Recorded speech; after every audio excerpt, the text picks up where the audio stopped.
Voice of Tibet, a radio in exile.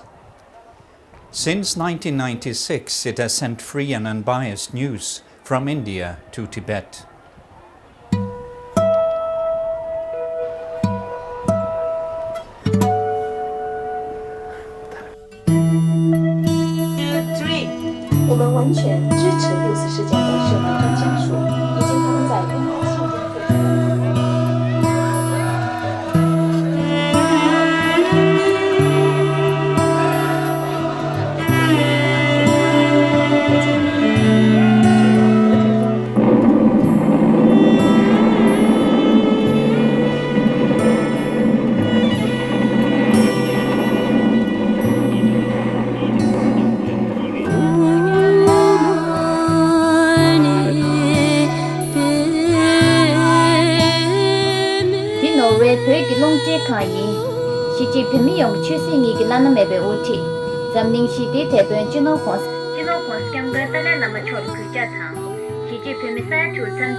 Every year, the 10th of March, there is a demonstration in the exile community of Dharamsala in northern India to commemorate that 87,000 Tibetans were murdered by the Chinese occupants in 1959.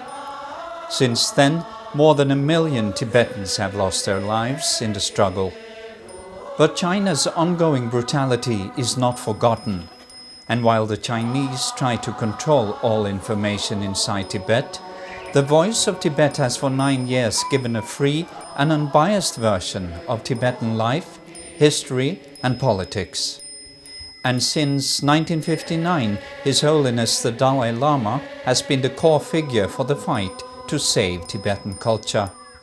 His speeches, words and talks are broadcasted on the air with the help of Voice of Tibet.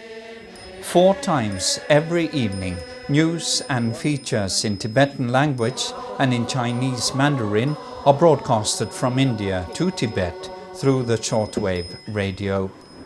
And while the Chinese occupants try to do everything possible on television and radio to get their propaganda through, the Voice of Tibet enjoys a popularity amongst Tibetans both in exile and inside Tibet.